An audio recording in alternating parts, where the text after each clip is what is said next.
Breaking news YCP మాజీ MP Gorantla మాధవ్ను Rajahmundry జైలుకు తరలించారు పోలీసులు. చేబ్రోలు కిరణ్ పై దాడికి యత్నం, పోలీసుల విధులకు ఆటంకం కేసులో 14 రోజుల రిమాండ్ విధించింది స్పెషల్ కోర్టు.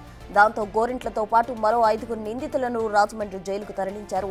గోరంట్ల మాధవ్ పై ఒకే రోజు 2 కేసులు నమోదయ్యాయి. చేబ్రోలు కిరణ్ పై దాడి ఘటనలో తొలి కేసు నమోదవగా మంత్రి నారా లోకేష్ పై అసభ్యకర వ్యాఖ్యలు చేశారంటూ తాడేపల్లిలో మరో కేసు రిజిస్టర్ అయింది. ఈ కేసులో గోరంట్లకు నోటీసులు ఇచ్చేందుకు సిద్ధమవుతున్నారు తాడేపల్లి పోలీసులు.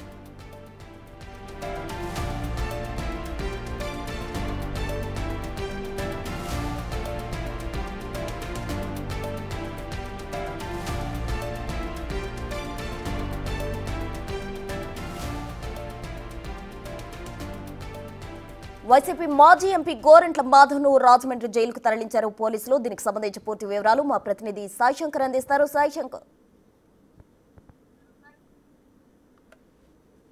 గోరంట్ల మాధవ్ కు సంబంధించి చేబ్రోలు కిరణ్ అనేటటువంటి నిందితుడిని మంగళగిరి పోలీస్ స్టేషన్ నుంచి గుంటూరుకి తెస్తున్నటువంటి నేపథ్యంలో జరిగినటువంటి పోలీసులు విధులకు ఆటంకం కలిగించడంతో పాటు పోలీసుల కస్టడీలో ఉన్నటువంటి నిందితుడి పైన దాడి చేయడానికి సంబంధించినటువంటి అంశంలో నిన్న కోర్టులో వాదనలు జరగడం జరిగింది. దీనికి సంబంధించి మాధవ్ తరఫు పొన్నవోలు వాదనలు వినిపించడం జరిగింది. అయితే ప్రధానంగా కూడా తాను నిరసన మాత్రమే వ్యక్తం చేశాన, తన క్లయింట్ ఎవరైతే ఉన్నారో మాధవ్ ఓన్లీ నిరసన మాత్రమే వ్యక్తం చేశారు. నిరసన వ్యక్తం చేసే దాంట్లో ఎక్కడా కూడా రిమాండ్ చేయాలనేది లేదు అనే విధంగా కూడా పొన్నవోలు అయితే వాదనలు వినిపించడం జరిగింది. అయితే ప్రభుత్వం తరఫు న్యాయవాదులు అయితే ప్రధానంగా పోలీస్ కార్యాలయం, ఉన్నతాధికారులు ఉండేటటువంటి పోలీసు కార్యాలయం, జిల్లా ఎస్పీ కార్యాలయంగా చెప్తారు, అక్కడికి వచ్చి గందరగోళం సృష్టించడం, అక్కడ ఉన్నటువంటి ఏవైతే ముఖ్యమైనటువంటి అంశాలకు సంబంధించి వాటన్నిటికీ ఆటంకం కలిగించే విధంగా వ్యవహరించడంతో పాటు పోలీసులు విధుల్ని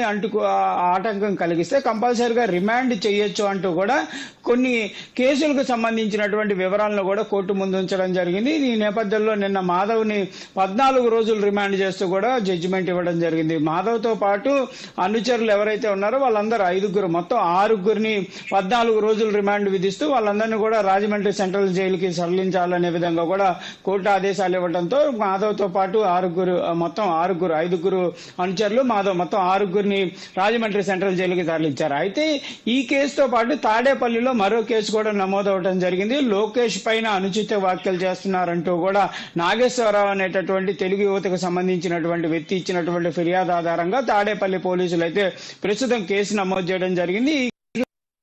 అంశంలో కూడా గోరంట్ల మాధవ్ కి అయితే నోటీసులు ఇచ్చేటటువంటి అవకాశాలు ఉన్నాయి. అయితే దీనికి సంబంధించి నిన్న పొన్నవోలు మాట్లాడుతూ ఈ కేసు కావాలనే పెట్టడం జరిగింది, ఈ తాడేపల్లి కేసు కూడా కావాలని పెట్టడం జరిగింది అనే విధంగా కూడా ఆయన చెప్పడం జరిగింది. అదేవిధంగా మాజీ మంత్రి అంబటి రాంబాబు కూడా 1-2 కేసులు పెడితే ఎక్కువ రోజులు బయటికి రాకుండా ఉంటారనేటటువంటి ఉద్దేశంతోనే ఇలా వరుస కేసులు పెట్టి వైఎస్ఆర్సీపీ నేతల్ని వేధిస్తున్నారనే విధంగా కూడా వ్యాఖ్యానించడం జరిగింది. అయితే తాడేపల్లి కేసుకు సంబంధించినటువంటి అంశంలో పోలీసులు అయితే ప్రస్తుతం నోటీసులు ఇవ్వడానికి సిద్ధమవుతున్నారు. 2-3 రోజుల్లో ఇచ్చేటటువంటి అవకాశాలు ఉన్నట్లు కూడా చెప్తున్నటువంటి పరిస్థితి ఉంది. అయితే ఈ కేసుకు సంబంధించినటువంటి అంశంలో 196 సెక్షన్ తో పాటు 352, 353(1), 351(2), అదేవిధంగా 61 సెక్షన్ 2 ప్రకారం red with 3(5) section BNS 67 IT act కింద కూడా ఈ కేసు అయితే నమోదైనట్టు తెలుస్తుంది. కంపల్సరిగా ఈ కేసులో కూడా గోరంట్ల మాధవ్ కి ఏదైతే నోటీసులు ఇచ్చి విచారణకైతే పిలిచేటటువంటి అవకాశాలు అయితే కనిపిస్తున్నాయి. అయితే మొత్తంగా పోలీసులు అయితే ఒక అంశాన్ని చెప్తున్నారు, గోరంట్ల మాధవ్ ఉదయం సమయంలో అనుచిత వ్యాఖ్యలు చేయటం, అదే రోజు ఎఫెన్స్ కు పాల్పడటం, ఇదంతా కూడా కావాలని ప్రీ ప్లాన్డ్ గా మాధవ్ వచ్చి చేసినట్లు కూడా క్లియర్ గా అర్థమవుతున్నటువంటి పరిస్థితులు ఉన్నాయి.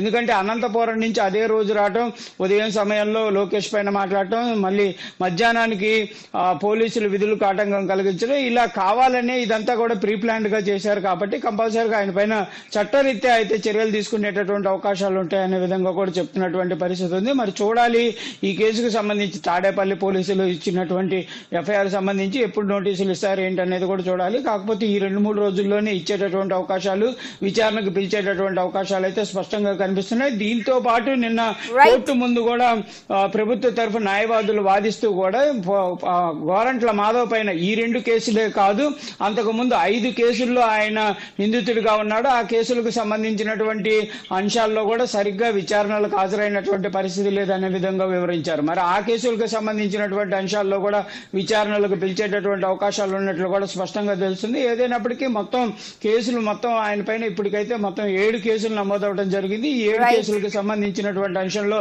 విచారణలు అయితే కొనసాగే అవకాశాలు అయితే స్పష్టంగా కనిపిస్తున్నాయి. Thank you Sai Shankar.